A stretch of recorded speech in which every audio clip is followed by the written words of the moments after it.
Welcome to the next episode of my YouTube channel. Here, we're going to focus on near-death experiences and the people that lived them through bite-sized and digestible content. Our second case today is that of a sick little girl's. Here is the story of Mia Bella Bricky, and this is our unthreaded cost.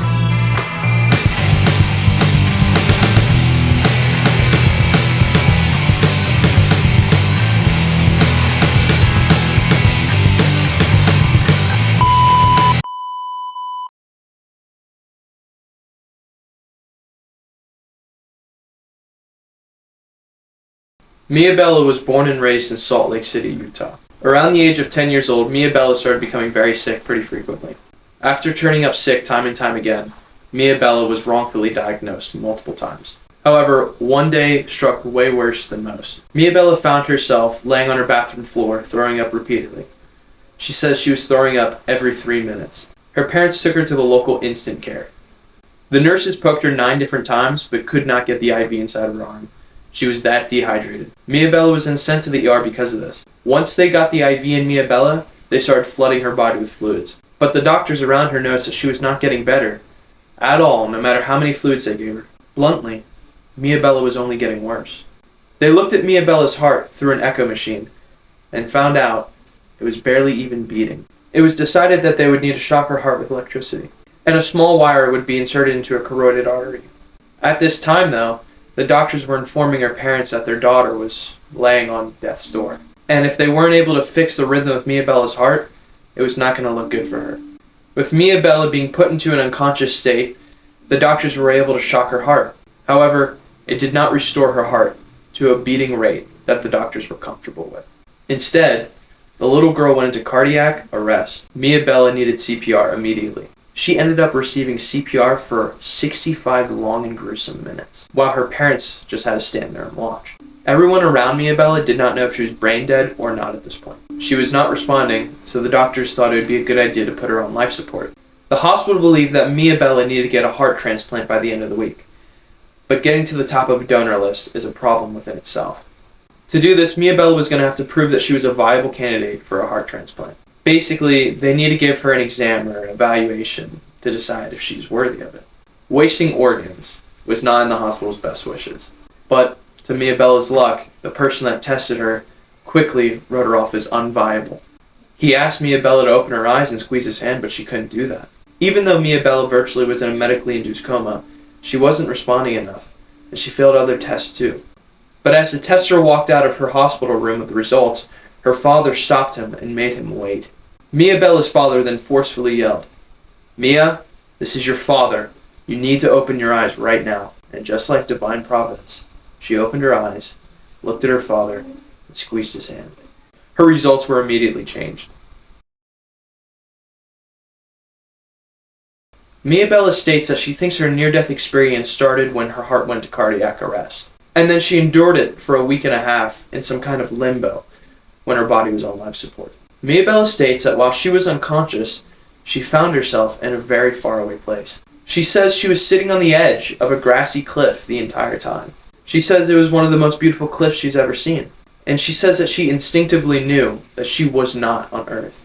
She says that her feet were dangling off the edge. There was no time in this place, and it felt like the concept of time even passing didn't exist. She was just in this moment that felt like forever. Mia Bella states that she felt incredibly calm. She was in pure wholeness. She says that while she was sitting there, she was herself, but she was also everything else that surrounded her too. She felt a complete oneness with this place. She did not feel like a separate entity. Instead, she felt very familiarized and very comfortable. Mia Bella was in the same playing field as the grass that she sat on and the air that she was breathing.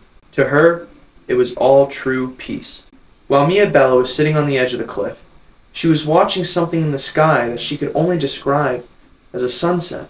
But she says it wasn't a sunset that you've seen on Earth. Mia Bella says that she was watching a living, breathing ball of energy above the horizon. She says it was white, bright light, but it was also flaring colors that she's never seen before. She says it was the brightest sunset she's ever watched, but it also wasn't blinding. Now this part was weird when I heard this. But she says that the orb was completely alive, but without a face. But below this floating orb and the cliff that she was sitting on was an ocean. Mia Bella does not see any land underneath her. Instead, she sees strong, pulsating, open sea. However, Mia Bella states that there were beings down there waiting for her. They weren't waiting in a negative way or even expecting her to join them. They were just there for her. She says she wishes she could explain their appearance, but she just can't. These beings were bodiless, she says. These spirits told Mia Bella that if she wanted to jump off the cliff, that they would catch her. She said that these creatures made a very big emphasis that if she went with them, she would only find peace. But in the same breath, Mia Bella says that these creatures made the same equal emphasis to have her not come. But don't come if you don't feel ready, said the band of spirits at the bottom of the cliff. Mia Bella states that they said to her, "We will wait here, and we will not rush you, and we will be here for as long as we need to be." There was only peace in this decision. And in that moment, the child that Mia Bella was knew exactly what was happening. She says that the entities told her that if she lets them take her, that they will bring her to the floating orb in the sky. So I have listened to a lot of near-death experiences, and I'd say this is one of the funniest things that I've heard. But in response to them saying that to Mia Bella, she then says, "Yeah, that's okay, I'm just chilling up here." Because you see, Mia Bella enjoyed being up there. There was just open grass all around her, with some sparse flowers and few trees. Mia Bella did notice, however, that in the distance there was a shed. And so, as a little girl does, she went inside of the shed and she explored it. She says that it wasn't scary, but it just didn't fit the heavenly landscape that she was residing in. To her, it was a brutal reminder of humanity in this heavenly realm. And that's a quote. There was an energy around this shed that just reeked of mortality and earth and the burdens of being in a physical body. Inside of the shed, Mia Bella states that she saw thousands of names etched into the walls. These names made her feel a significant, heavy melancholy. And because of this melancholy, Mia Bella became frightened and she left quickly, and she spent the rest of her time on the edge of the cliff. She sat there until one day she didn't anymore. And that is where Mia Bella's near-death experience ends. Unbeknownst to Mia Bella while she was in her coma, her family invited a woman to her hospital room. This friend was a psychic energy reader. She sat at the end of Mia Bella's bed. She held onto her feet. She told Mia Bella's family that she was safe and that her brain was alive.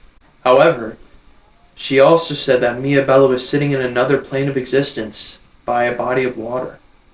She said that Mia Bella felt really calm, but she didn't know if she should stay or if she should go. This psychic said that she needed confidence from her parents. Mia Bella needs to hear that her parents want her to stay. After the woman left, her parents did exactly that, more than they already were. But that is how Mia Bella confirmed her near-death experience. Through this story, she knew that what she experienced was not a figment of her imagination. Mia Bella eventually would have been woken up from her coma, and her heart transplant would have been a success, except that was just the start of her journey. Afterwards, Mia Bella's lungs would collapse twice, and her kidneys would fail. She would have to relearn how to walk, talk, drink and eat, and even write. And even though Mia Bella had to go through a lot of turmoil, at least she had been to a very beautiful place that we can only imagine for now. To her, that place was the meaning of life. And that is where I think we're all going to go. And that's where I'll leave you